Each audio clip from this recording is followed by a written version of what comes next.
Vamos a seguir yo les voy a compartir ahora como recién comenzamos la clase, les voy a compartir lo que puede llegar a ser un poquito más pesadito, de ver cómo es que nosotros sacamos los aportes, de cómo vamos a hacer un plan de hidratación. Nosotros dijimos que cuando el paciente está deshidratado grave, y está en shock, lo que tengo que hacer es pasar una expansión con solución fisiológica o Ringer lactato, que lo tengo que hacer a 20 o a 30 mililitros kilo, a pasar en 20 o 30 minutos.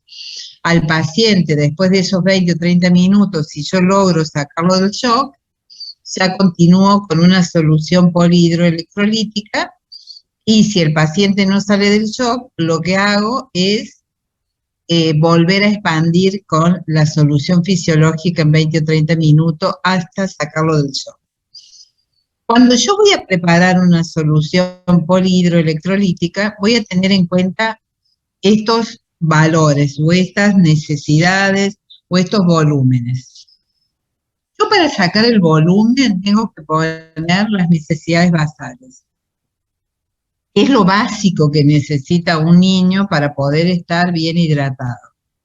Las necesidades basales nosotros las vamos a sacar acorde al peso del paciente, y si el paciente tiene menos de 10 kilos hasta 10 kilos, el volumen de las necesidades basales van a ser 100 mililitros kilo. Si el paciente tiene entre 20 y 20 kilos, va a ser 1000 mililitros más 50 mililitros por cada kilo que exceda de los 10 kilos. Y si excede los 20 kilos, van a ser 1500 mililitros más 20 mililitros kilo que supere los 20. Eso sería lo básico, eso serían las necesidades basales, teniendo en cuenta el peso del paciente. A eso yo le voy a agregar el déficit previo. ¿Qué es el déficit previo? Yo lo voy a sacar a través de una fórmula, que es el peso que tenía el paciente previo a este proceso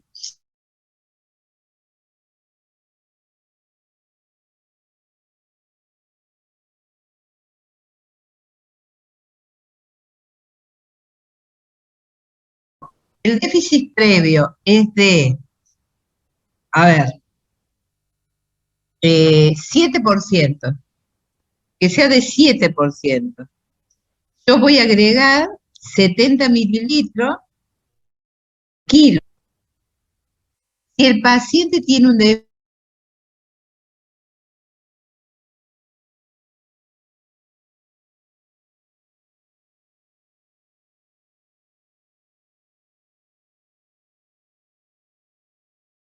por ejemplo, 3%, yo le voy a pasar 30 mililitros por kilo. No, disculpe, pero se corta lo que está diciendo. ¿Entendieron lo que es el déficit previo? No, doctora, si podría repetir, por favor. Se corta, doctora. Pensaba que era mi internet, pero parece que no. No, debe ser que es el mío entonces. El déficit previo es el peso que tenía el paciente previo a estar enfermo,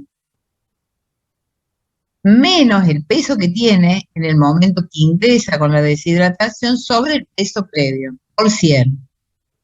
Eso me va a dar en porcentaje, y ese porcentaje lo voy a llevar a mililitros. Si el paciente tiene una pérdida, por ejemplo, del 7%, va a ser 70 mililitros por kilo. Si el paciente tiene una pérdida de un 15%, va a ser 150 mililitros por kilo, que le voy a sumar a las necesidades basales. Más voy a agregar las pérdidas concurrentes. ¿Qué son las pérdidas concurrentes? Son todas aquellas pérdidas que yo puedo medir. A ver, ¿qué pérdidas puedo medir? Los vómitos, las deposiciones, la diuresis. Eso yo lo puedo medir, yo puedo saber cuánto tiene de diuresis un paciente, cuántas deposiciones, cuántos vómitos, eso lo puedo saber. A ver, si un paciente tiene, acá yo he puesto como ejemplo para que se entienda, que el paciente tenga deposiciones o vómitos. Si el paciente tiene, por ejemplo, menos de 5 deposiciones o menos de 5 vómitos al día,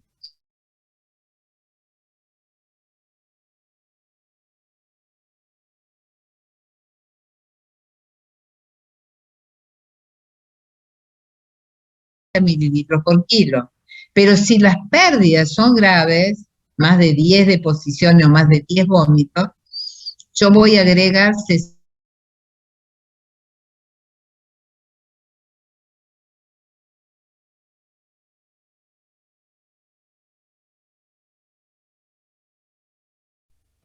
las pérdidas insensibles, todo aquello que yo no puedo medir.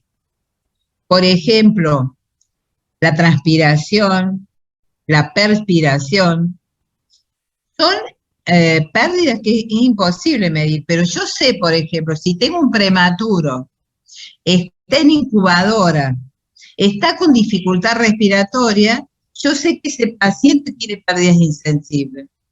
O un paciente, por ejemplo, que está con altas temperaturas, que tiene una gran pérdida de líquido, entonces yo sé que tengo que sumar esas pérdidas insensibles. A todo ese volumen, yo lo voy a pasar dependiendo si el paciente tiene una deshidratación isonatrémica, si tiene una deshidratación hiponatrémica o hipernatrémica de diferentes maneras. Entonces, yo voy a pasarla de esta manera. Por ejemplo, yo sé que una deshidratación isotónica, donde el sodio y el potasio está dentro de valores normales, yo lo voy a pasar y lo voy a rehidratar a ese paciente en 24 horas. Entonces, todo ese volumen lo voy a pasar en 24 horas. En una deshidratación hiponatrémica también lo voy a pasar en 24 horas a ese plan de hidratación. Lo que pasa es que voy a dividir. ¿Qué es lo que pasó primero? Primero voy a pasar en las 8 primeras horas, tanto en la isotónica como en la hiponatrémica. De la misma manera, voy a pasar 1/3 de necesidades basales, la mitad de déficit previo y 1/3 de pérdidas concurrentes. De la misma manera, pero en 24 horas. Y lo que voy a colocar es una dextrosa al 5%, voy a poner sodio, voy a poner potasio, y tengo que tener en cuenta que si yo tengo una deshidratación hiponatrémica, tener el sodio por debajo de valores normales puede llevar a que el paciente tenga convulsiones por trastornos hidroelectrolíticos. Entonces, en esos casos, al paciente lo voy a sacar de la convulsión haciendo colocando un volumen de cloruro de sodio de 2 a 3 mililitros en vía endovenosa, y de esa manera lo repongo rápidamente y puede salir ese paciente de la convulsión. En la deshidratación hipernatrémica es la más grave, la menos frecuente, y aquí yo tengo que rehidratar al paciente en 48 horas. Entonces voy a hacer 2 planes, en donde voy a poner que las necesidades basales yo las tengo que pasar en 48 horas, que el déficit previo voy a pasar el primer día el 50% y el segundo día el otro 50%. Y con respecto a las pérdidas concurrentes, yo las paso en 24 horas. También voy a administrar dextrosa, pero la voy a hacer a de diferentes maneras, porque voy a poner una dextrosa del 5%, pero lo voy a diluir con agua destilada, entonces ya no voy a pasar una dextrosa al 5%, sino una dextrosa al 2,5%, y voy a poner un sodio, que lo pongo en la hidratación, pero en menor concentración. ¿Qué pasa si yo tengo un paciente en el cual le estoy haciendo todo un plan de 48 horas y el paciente de pronto comienza a vomitar, o a tener mucho más deposiciones? ¿Qué harían ustedes? ¿Qué les parece a ustedes que deberíamos hacer? ¿Cambio todo el plan de hidratación o qué otra conducta tomo? ¿Qué les parece?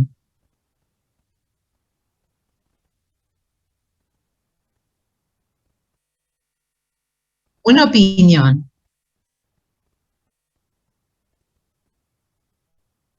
¿No tienen ninguna opinión? ¿No se puede dar antieméticos, doctora? No, porque yo tengo que, el paciente empezó a vomitar, a vomitar, a vomitar. A ver, el antiemético es muy controversial, muy controversial. No sería la situación en este momento de lo que yo estoy preguntando. Indudablemente que le voy a dar antiemético, pero acá es otra la cuestión, es la cuestión de la hidratación. A ver, yo hice un plan para 48 horas y de pronto el paciente empieza a tener más pérdidas. ¿Qué hago? ¿Cambio todo el plan o qué realizo? Le cambio el plan. Para mí le cambio el plan. Bien. ¿Qué otra opinión?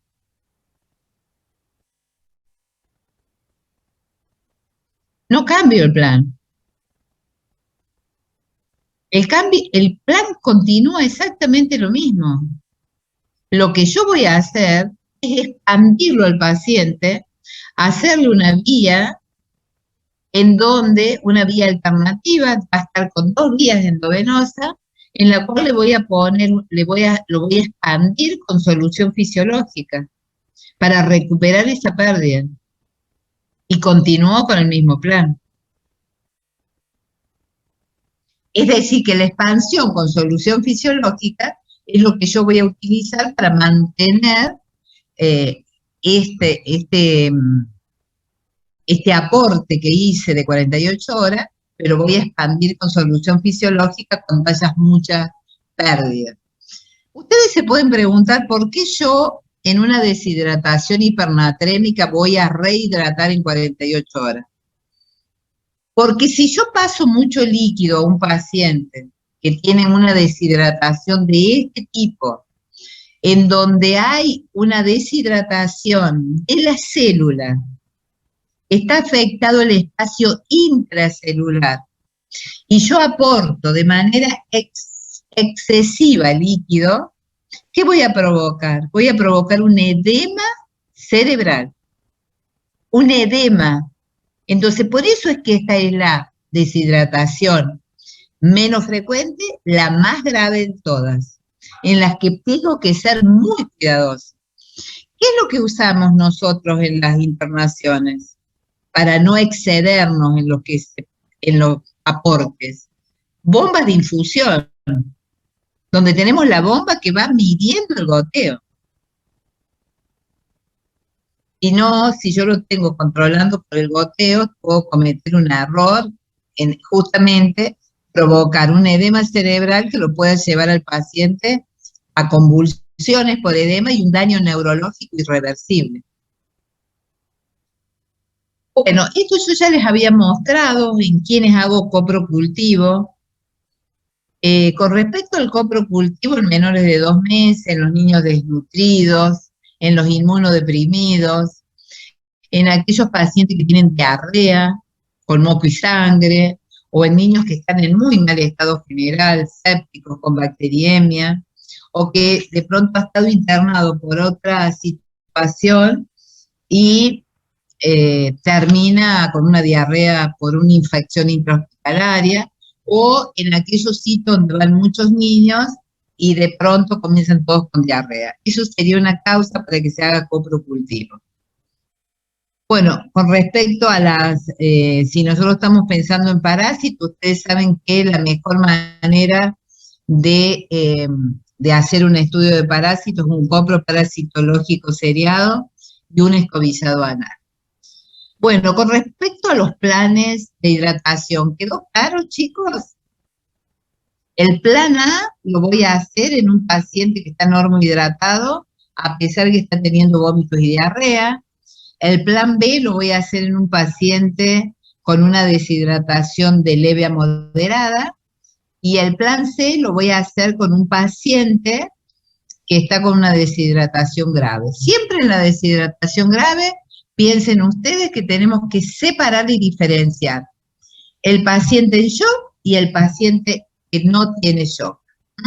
El paciente que tiene shock siempre lo tengo que expandir de manera rápida, con solución fisiológica, y hasta que no lo saco del shock, no dejo de expandir con solución fisiológica. Una vez que revierte ese shock, lo voy a dejar al paciente con una hidratación polihidroelectrolítica que tiene dextrosa al 5%, sodio, cloruro de sodio y cloruro de potasio. En algunos casos tenemos que poner bicarbonato. A ver, ¿cuál es la ventaja de que nosotros le hidratemos al paciente por vía oral? Siempre tenemos que tratar de primero utilizar la vía oral. ¿Por qué? Porque no agredimos al paciente. Entonces tenemos que intentar que todos los líquidos que está perdiendo lo pueda recibir por boca. Porque esto hace que sea mucho más fácil, más rápido, la rehidratación, es menor costo, porque no lo vamos a internar, y los riesgos, evitar riesgos. ¿Con qué lo voy a hidratar? Con sales de rehidratación oral. Ustedes me pueden preguntar, pero hay chicos que no la quieren a las sales. Bueno, ¿qué es lo que le vamos a dar? Agua. Si no quiere, y si toma teta, mucho mejor, porque le vamos a decir a la mamá que aumente la frecuencia de la leche materna. ¿Cuáles son las contraindicaciones de las sales de rehidratación oral? O la hidratación enteral. Que sea un niño pequeño, un bebé, un neonato, o que este niño tenga una hipernatremia, o que este niño tenga síntomas clínicos que me puedan hacer pensar en un cuadro de mayor gravedad, o que el paciente tenga una cardiopatía o una enfermedad renal, o que tenga otra comorbilidades que lo pueden poner en riesgo al darle vía oral. Entonces, los tratamientos en primera instancia vamos a hacer la enteral. La rehidratación enteral la podemos hacer de dos maneras, que es vía oral o por sonda nasogástrica. Si cualquiera de estas dos maneras de rehidratar fracasa, vamos a la hidratación parenteral con una vía endovenosa. Entonces, con respecto al tratamiento enteral, que son las sales de rehidratación, que son como perfectas en sus componentes químicos, es muy barata, es muy simple y permite más rápido la recuperación y puede salvar vidas. A ver, si de pronto ustedes están en el campo, no tienen nada, ustedes no tienen para poner una vía endovenosa, no tienen nada, y tienen sales, pueden salvar una vida, con una cucharita dándole como goteo. Y si llegasen a tener una sonda, por supuesto, le pueden pasar por gabás por una sonda, solo con las sales. Es decir, que salvan vida las sales de rehidratación. La composición química no me voy a detener porque ni yo la sé, pero sí que sepan cuáles son los componentes. Los componentes sí lo tienen que saber, que es el sodio, el potasio, glucosa, bicarbonato, cloro, y que tiene la misma osmolaridad del plasma. Estas son las sales. Hay otro tipo, hay otras sales que son saborizadas de frutilla. En realidad, ambas son saladas, son bastante rechazadas por los niños, pero yo tengo una estrategia con respecto a las sales que es que estén bien saladas. Bien saladas, no, bien frías, porque son saladas. Entonces, que estén frías, fría, que el niño no sienta tanto ese salado de las sales. Y que las pueda aceptar mejor. Si el niño vomita, no las acepta, yo puedo poner una sonda nasogástrica y ponerle, como les dije, por émbolo, con una jeringa, voy pasando pequeños volúmenes o cuelgo lo pongo en goteo, como una gastroclisis. Esto también es bastante efectivo. Esto no los voy a volver locos, pero sí voy a hacer hincapié en esto, en la deshidratación grave, que un paciente que está en shock, lo primero que tengo que hacer es colocar oxígeno. Y luego buscar una vía endovenosa para comenzar a expandir con solución fisiológica. Que ese volumen, que va a ser de 20 mililitros kilo a pasar en 30 minutos, y lo voy a repetir cuantas veces sea necesario. Y luego pasar a una hidratación parenteral. Esto no nos vamos no quiero, es decir, es complejo, no tiene sentido para este periodo del proceso de aprendizaje de ustedes, no tiene sentido darles tanta forma. Con respecto a la alimentación, cuando un niño está con una gastroenteritis, con una diarrea, yo tengo que tratar por todos los medios de que se alimente lo antes posible.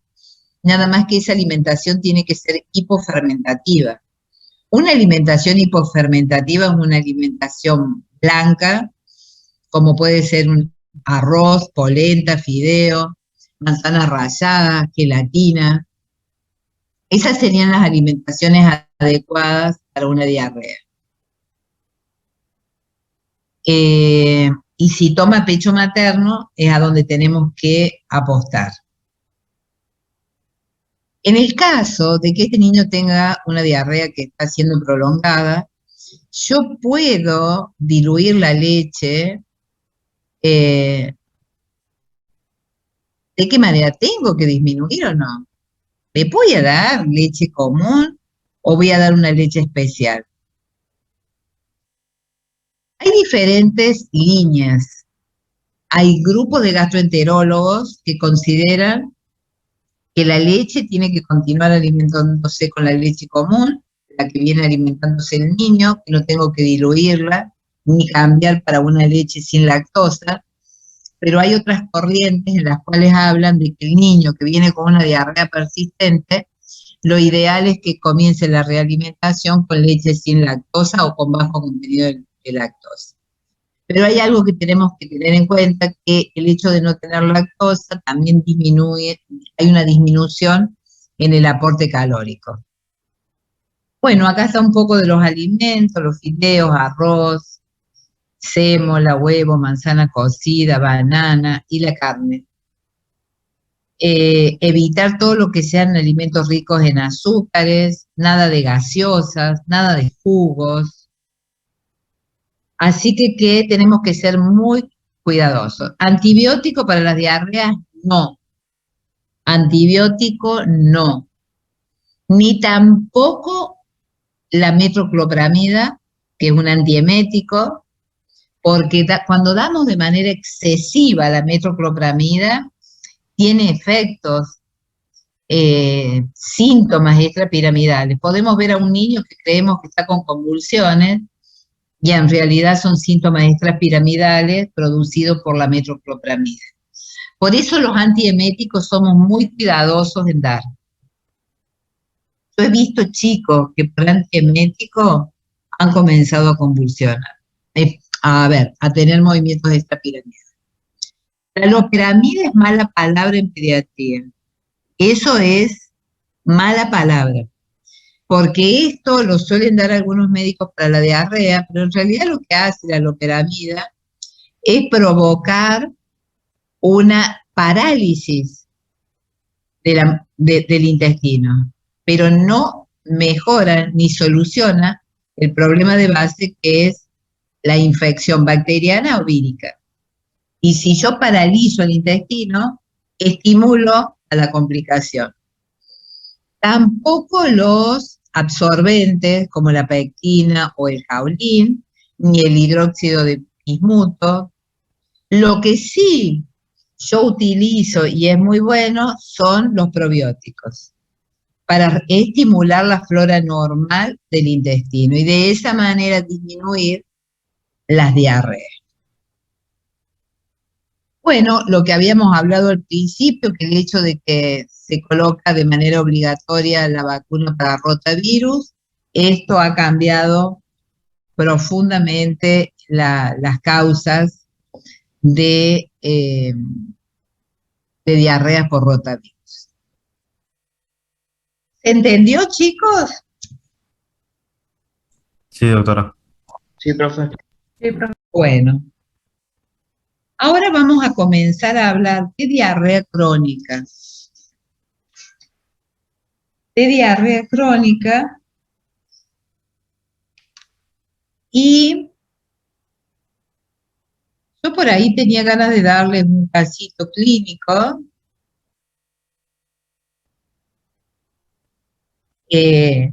para que antes de pasar a diarrea crónica, a ver si ustedes pueden aplicar y darse cuenta cuándo es una deshidratación aguda, cuándo una deshidratación es leve, moderada o grave. ¿Sí?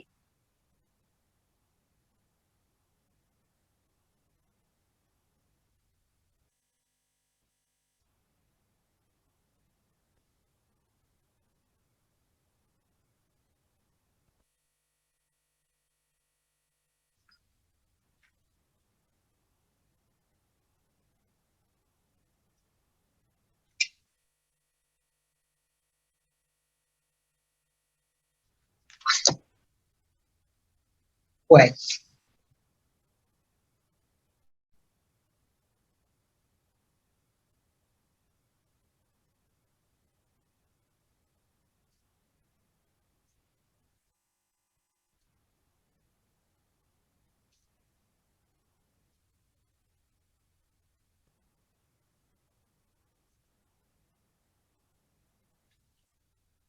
¿Todos tienen papel? ¿Lápiz? ¿Sí? Sí, profe. Bueno, vamos a comenzar. Paciente, sexo femenino, que comienza con vómitos y deposiciones con moco y sangre. Tiene 2 años, ingresa con mucosas secas, lengua seca, irritable, con rechazo a la alimentación, vómitos, incoercible, el signo del pliegue, positivo en una cruz, una diuresis disminuida,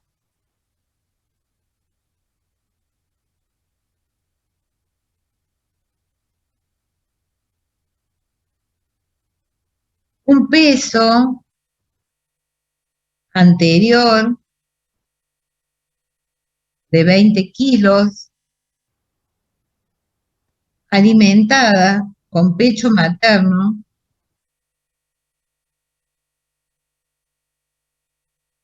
comenzó con los síntomas posterior a la ingestión de una salchicha.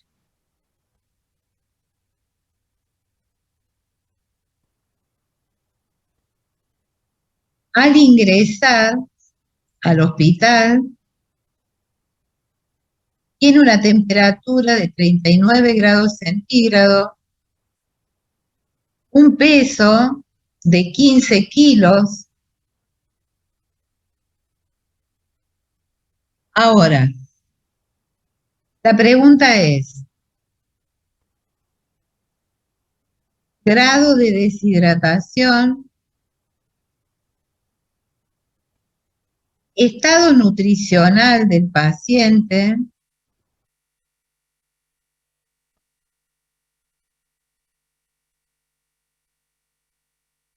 tipo de deshidratación, tratamiento.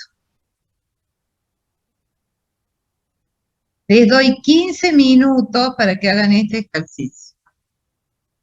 15 minutos. Doc,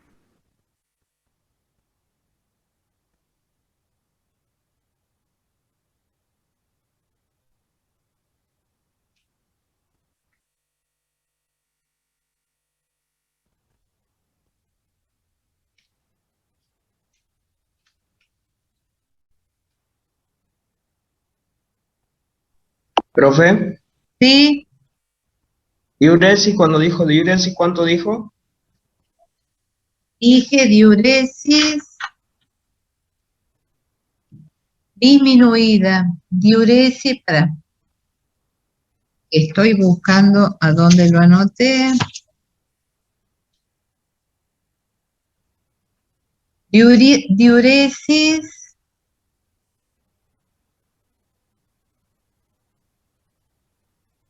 disminuida.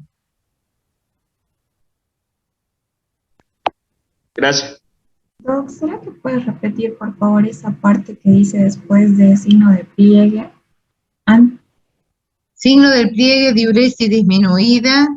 Peso anterior 20 kilos. Alimentado con pecho. ¿Qué más? Gracias. No, nada más, solo signo de pliegue positivo, diuresis disminuida y de ahí viene un peso anterior, ¿no? Sí. Bien.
Una pregunta, chicos, yo ya les había hecho la introducción de diarreas crónicas.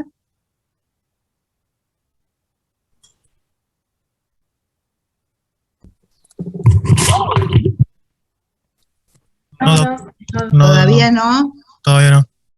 Bueno, perfecto.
Bueno, chicos, a ver, eh, Ernst, Javier Ernst. Sí, Bueno, la primera pregunta, ¿qué grado de deshidratación te parece a vos que tiene este paciente? yo le puse grave, profe. Grave. El estado nutricional, No, eso no le hice. No me acuerdo cómo se sacaba el estado nutricional. el tipo de deshidratación Hipotónica. hipotónica, tratamiento, Dextrosa al 5% y ahí me faltó terminarlo el tratamiento, profe.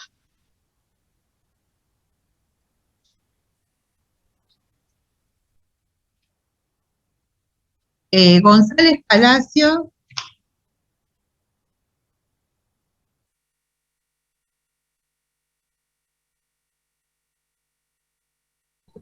Doctora, ¿me escucha? ahora sí, Ah, bien. Yo puse también en el grado de deshidratación, puse grave. En el tipo de deshidratación le puse isotónica.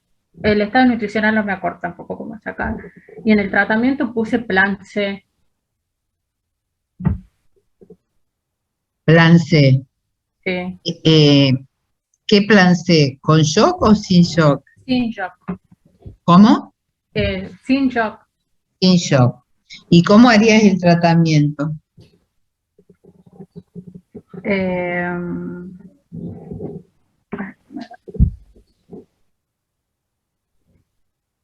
Era la dextrosa.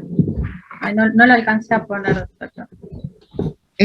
¿Cómo sacaste cuál es el déficit, cuál es la pérdida de peso? ¿Cómo, cuál es el estado nutricional? No lo saqué. No, la pérdida de peso. Sí, ¿Cuál un es la pérdida? 25, la pérdida de peso es de un 25%. O sea, porque el paciente llegó con 20, tenía 20 kilos y llegó con 15. Entonces, la pérdida de peso que tuvo es de 25%. Por eso, bueno, también le puse que era un deshidratado grave. Y en el tipo de deshidratación isotónica por la piel seca que presenta el paciente. Y por eso no le puse hipotónica, porque no consideré otros síntomas. Em,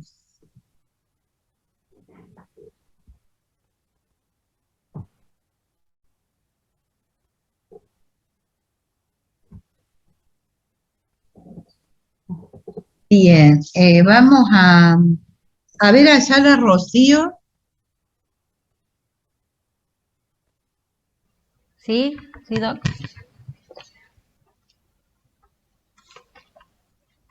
¿Qué seguimos con el plan? ¿Qué plan le daríamos? No, todo desde el principio, porque quiero ver cuál es la opinión que tiene cada uno y ver después quién disiente de lo que dijeron. Yo hice totalmente diferente. Puse grado de deshidratación leve, leve a moderada.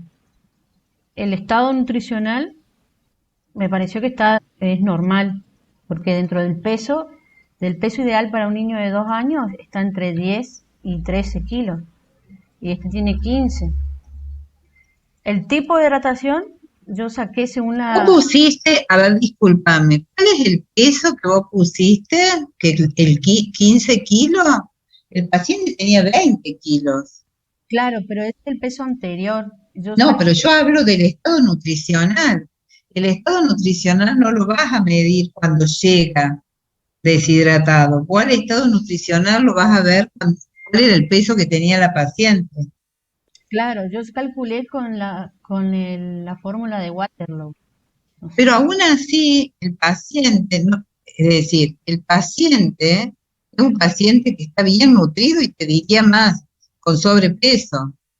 Pero el valor que yo tengo en cuenta son los 20 kilos, no los 15. Yo a los 15 me sirven para ver el grado de deshidratación. Bueno, deshidratación tipo 0, clase U o clase 1 podría ser. ¿Qué tipo de deshidratación tiene? 0 o clase 1. Pero yo hice según la No, vos me estás hablando, has mezclado. Sí. Vos estás mezclando lo de deshidratación con desnutrición, son dos cosas diferentes. No tiene nada que ver. Bueno. Entonces hice todo mal, al revés. ¿Qué tratamiento harías con este paciente? Y según yo puse leve, se haría un plan A. Bueno, no, estás equivocada, tenés que estudiar porque estás mezclando todo. A un plan A vos lo harías en un paciente que no está deshidratado. Y este paciente está deshidratado. Claro, pero yo puse hidratación leve, por eso me guié por No, ni aún así. En una deshidratación leve haces un plan B. plan B, sí. ¿Me entendés? No un plan A. Sí. A ver, vamos a ver con Salvador. ¿Qué piensa Salvador? Sí, grado de deshidratación he puesto grave. No, Salvador. Empecemos con las preguntas como corresponde. Grado de deshidratación. Sí, he puesto grave. Grave, muy bien. En el estado nutricional del paciente he puesto normopeso y he calculado por la pérdida de líquido la disminución del peso de un 25%. En tipo de deshidratación he puesto hiponatrémica y en tipo de tratamiento he puesto un plan C.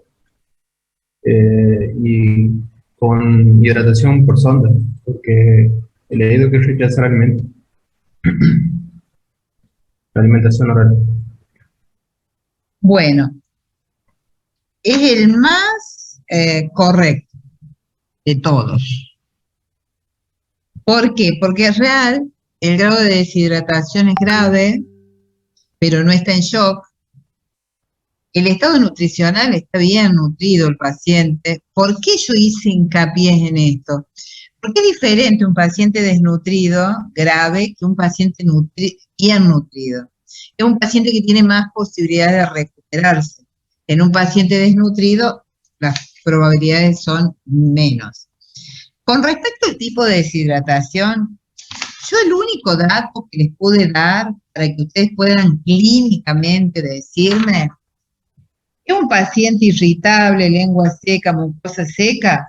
A ver, esos signos en realidad los tiene cualquier tipo de deshidratación. La hipernatrémica también tiene esa característica. Yo con estos signos no puedo saber qué tipo de deshidratación.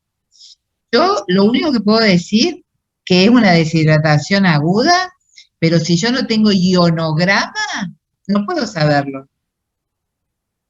Porque necesito tener el iono. Si este fuera un paciente que está hipoactivo, hipotónico, hiporrefléxico, yo le hubiese puesto más datos, ustedes clínicamente pueden verificar. O les hubiese dicho hipertónico, hiperrefléxico, hiper, yo sé que eso tiene más compatibilidad con una deshidratación hipertónica. Pero si no están los signos claros, hasta que yo no tengo un ionograma no puedo saberlo. El tipo de deshidratación es grave, habíamos dicho, entonces yo voy a comenzar con un plan C. El plan C, como no está en shock el paciente todavía, puedo utilizar oral o, como dijo Salvador, puedo hacerlo por sonda nasogástrica con sales de rehidratación oral. Si eso fracasa, si el paciente vomita, ahí voy a una vía endovenosa. Esto yo se los hago para que ustedes analicen. ¿Cuál es la cuestión? La cuestión es que yo, lamentablemente, chicos, se los tengo que decir, pero yo tengo muy pocos alumnos que han estado en todas las clases, muy pocos alumnos. Y esto se ve. Yo, por ejemplo, alumnos que estuvieron siempre fue Alejandra Vázquez estuvo siempre. Salvador estuvo siempre. Rovaletti estuvo siempre. López Carlos estuvo siempre. Fernández estuvo siempre. Y Carolina Carballo estuvo siempre. Todo el resto han faltado. Y quieran o no, eso se ve reflejado en las preguntas. Se ve porque hay cosas que se han perdido, hay cosas que han perdido. Porque hay cosas que están grabadas, pero hay otras cosas que yo las voy diciendo en las clases. ¿Me entienden, chicos, la importancia de estar en las clases? Aparte, yo reduzco mis clases, como les dije, que el próximo martes va a ser la última clase y después los dejo estudiar para el final.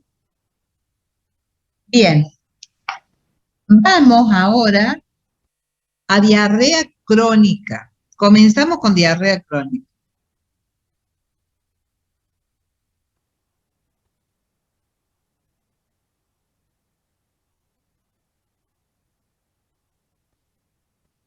Yo creo que hay alumnos que no van a poder, para mí no van a poder regularizar. Hay alumnos que ya prácticamente no han entrado. Hay alumnos que están fuera, ya.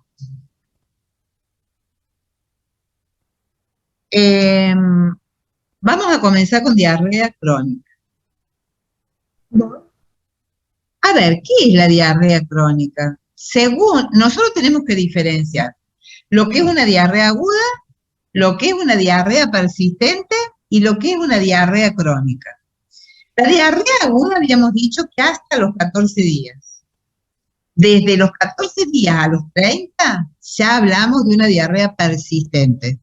Cuando excede los 30 días ya hablamos de una diarrea crónica. A ver, causas de la diarrea persistente puede ser, por ejemplo, una diarrea aguda en la cual no recibe una dieta acorde. Por ejemplo, de pronto un niño lo tengo con deposiciones de mala calidad y los padres le dan jugo, o le dan puré de zapallo, le dan durazno, es decir, le dan una dieta que no es tipo fermentativa, sino que facilita que las deposiciones sean semilíquidas o líquidas. Eso lo pueden provocar por falta de conocimiento. ¿Puede haber un germen? Sí, puede haber un germen. ¿Puede ser a causa de una parasitosis? Puede ser a causa de una parasitosis. Pero también puede ser una diarrea persistente. Un niño, por ejemplo, que le están cambiando de medicamentos, por ejemplo, que le están dando diferentes antibióticos, en los cuales se barre con toda la barrera de protección que tiene el intestino. Es decir, yo tengo que ser muy cuidadosa cuando viene un paciente a la consulta y ver, a ver, ¿qué tipo de diarrea es esta? ¿Es aguda? ¿Esto es persistente o prolongada o es una diarrea crónica? Y allí comenzar a investigar. ¿Es necesario que las deposiciones sean todos los días en cantidades? ¿O puede ser que el paciente tenga una semana de diarrea, pasan 2 o 3 días con deposiciones normales, vuelve a tener diarrea, es decir, que es en forma de intervalos? Eso también yo lo considero una diarrea crónica o persistente. Si yo tengo un paciente que tiene 40 días teniendo ese tipo de deposiciones, yo considero que eso es una diarrea crónica. Dentro del tipo de deposiciones, yo tengo que, las voy a clasificar en fermentativas, que son pacientes que tienen deposiciones líquidas, que son muy ácidas, tan ácidas que lesionan la piel de la zona perianal del bebé, provocando dermatitis en las cuales a los niños pierden trozos de piel. Este tipo de deposiciones fermentativas está relacionada con la mala absorción de hidratos de carbono. Si las deposiciones son esteatorreicas, es decir, deposiciones blanquecinas, malolientes, blancas, esto habla de que hay una mala absorción a grasas. O esa mala absorción de grasa tendremos que ver cuál es la causa. Podrá ser una parasitosis, podrá ser un síndrome de mala absorción, etcétera, etcétera, que tendré que investigar. Con respecto a las deposiciones colónicas, acá tenemos otro tipo de deposiciones en las cuales hay moco, hay sangre, y el paciente tiene como esa necesidad urgente de defecar, con muchos dolores, mucho pujo, mucho tenesmo, y por lo general si yo pido un pH de materia fecal me va a dar alcalina. Y esto se suele relacionar con procesos inflamatorios. Pero a veces yo no puedo calificar las deposiciones porque son características mixtas, en donde se mezclan las esteatorreicas con las ácidas, con las colónicas. Entonces, por lo general, podemos encontrarnos con estas características en las cuales son mixtas.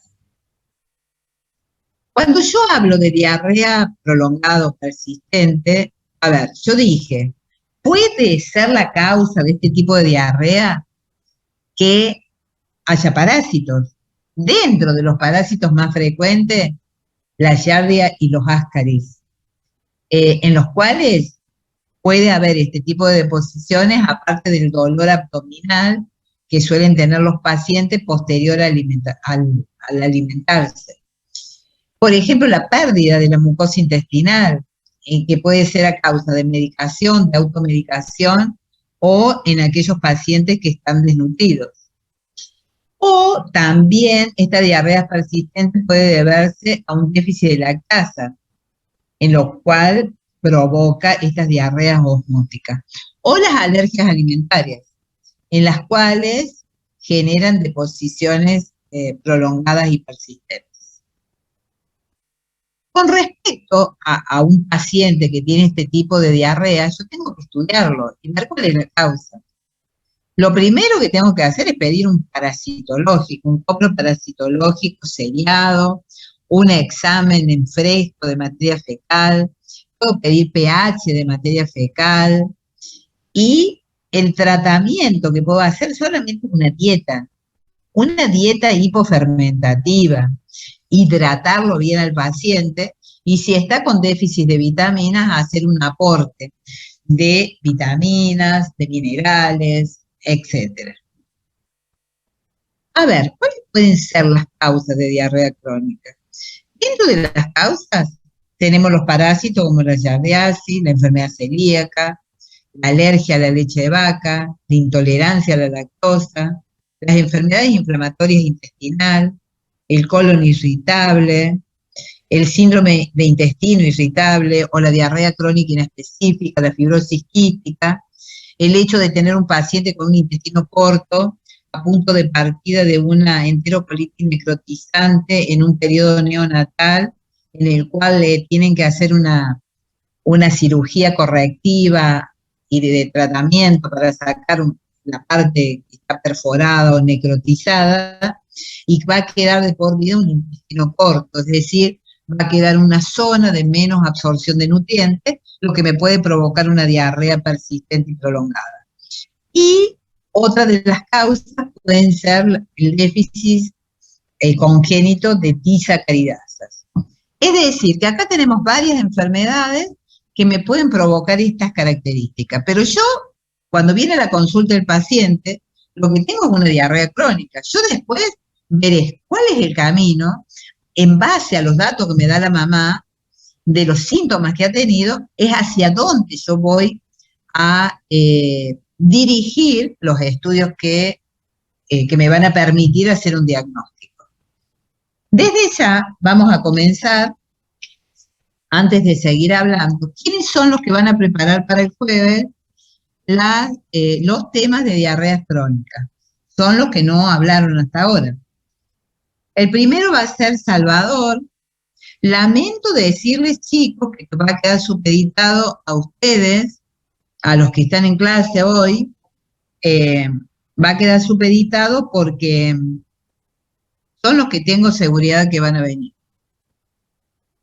Salvador va a hablar de giardiasis. No, giardiasis voy a explicarlo yo. Enfermedad celíaca. Salvador. Sí, doctor. Bueno, ¿Estás? sí. ¿Me escuchas? Y Salvador va a preparar enfermedad celíaca. Bueno. Vas a preparar enfermedad celíaca.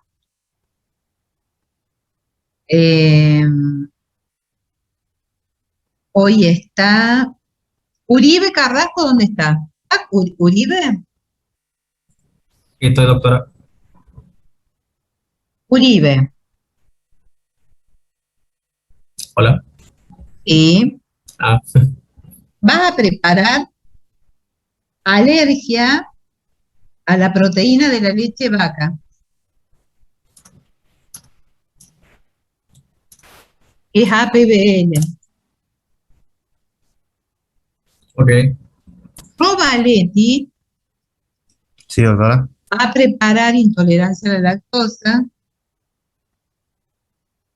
Que podés hacer un cuadro comparativo después con Uribe, en el cual, porque les cuento que la alergia a la leche vaca y la intolerancia a la lactosa muchas veces se confunden. E incluso los médicos se confunden. Y son dos cosas totalmente diferentes. Totalmente diferentes. Entonces quiero que cada uno explique el tema y después hacen un cuadro comparativo. Bueno, doctora. Y López Carlos va a preparar fibrosis quística Bien, doctor. junto con Kers. Bueno, Kers y Sí, López sí, van profe. a preparar fibrosis quística.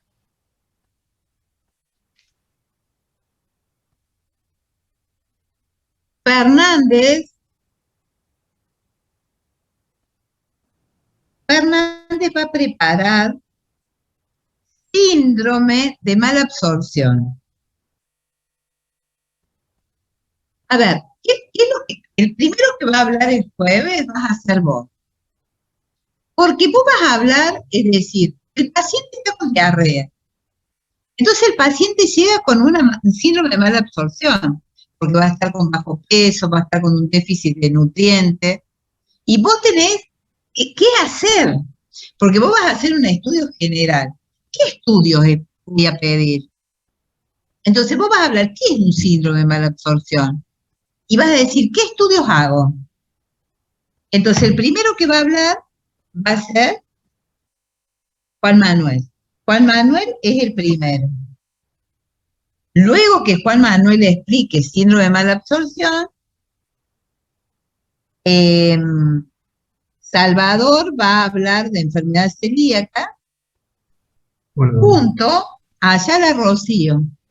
Ayala Rocío va a preparar con Salvador enfermedad celíaca. ¿Por qué largo enfermedad celíaca? Bueno, Ayala, acá estoy. Hola, sí. te vas a poner de acuerdo Sí, con él para preparar enfermedad celíaca porque es larga. sí, sí, no hay problema.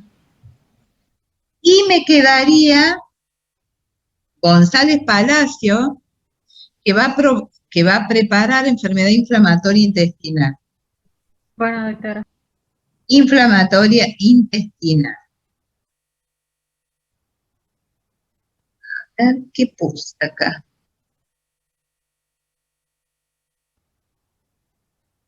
A ver que hice un lío bárbaro. Allá la Rocío, ¿qué te dije que prepares? Enfermedad celíaca, junto con Salvador. Ah, bien. No, porque cambié, hice un lío bárbaro. Bueno, yo me entiendo. Entonces, Rocío va a preparar enfermedad celíaca, Carolina ya preparó, González Palacio va a preparar enfermedad inflamatoria, Fernández síndrome de mala absorción, Car fibrosis quística, López fibrosis quística, intolerancia a la lactosa, Rovaletti, Uribe alergia a la proteína de la leche, Salvador enfermedad celíaca. ¿Quién más está? Creo que no hay nadie más. Creo que no hay 12 alumnos. ¿Quién se agregó? Yo no estoy en ninguna. Ah, Alejandra, pero vos ya habías Sí. preparado. Ya habías Pero si quiere les preparado. ayudo a Ayala eso porque yo tengo enfermedad celíaca. ¿Cómo? Si quiere yo le ayudo a Bocellín y a Ayala porque tengo enfermedad celíaca. Ah, bueno. Vas a hablar como enferma. No les ayudo con la información, nada más. O como usted quiera.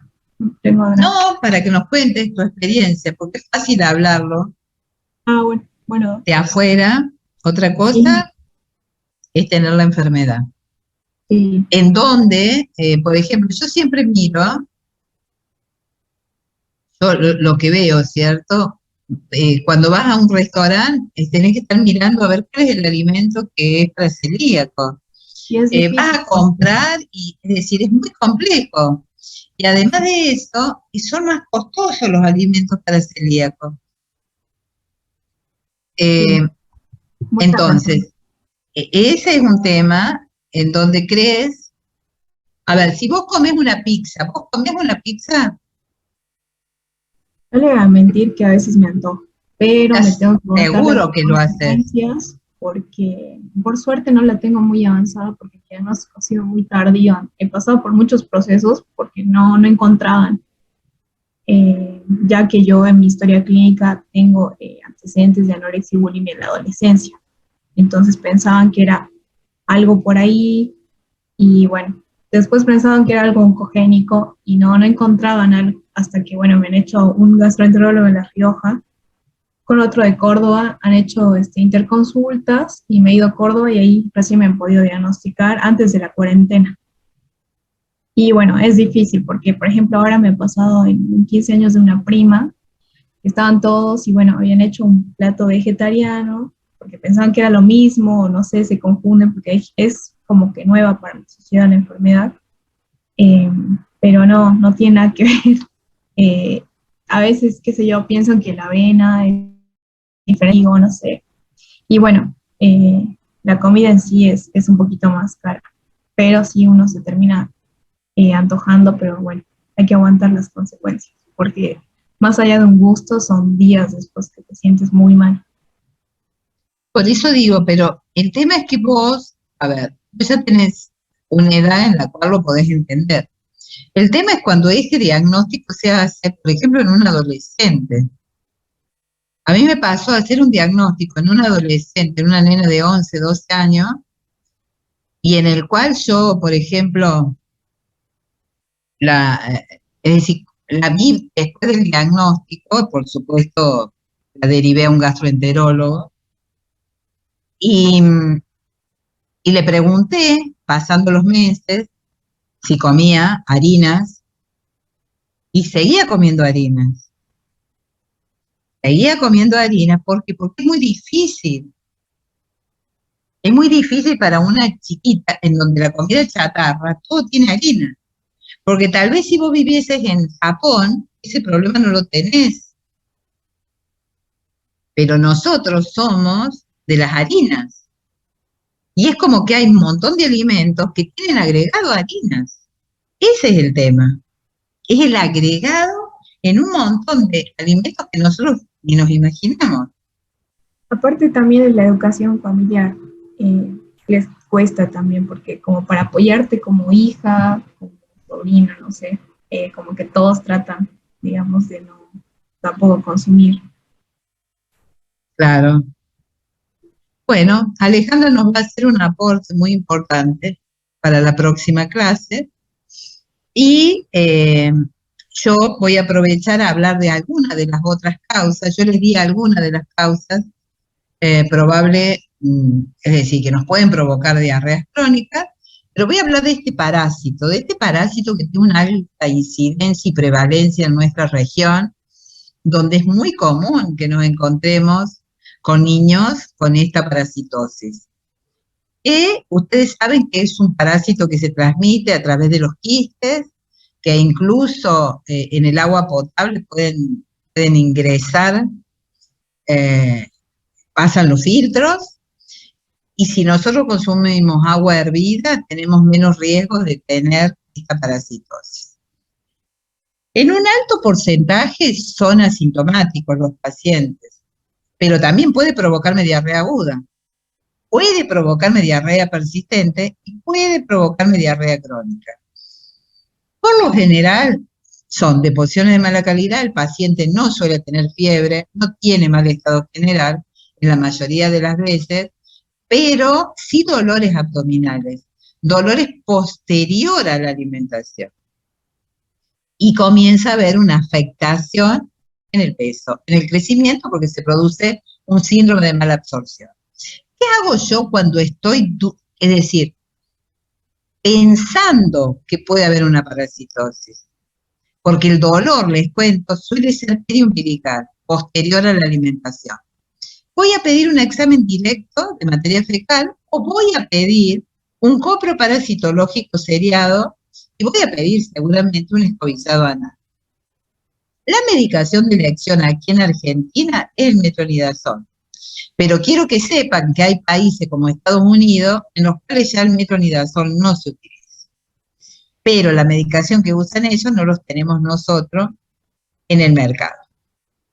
No sé en los otros países como Bolivia, como Chile, cuál es la medicación para giardia, qué es lo que tienen en el mercado.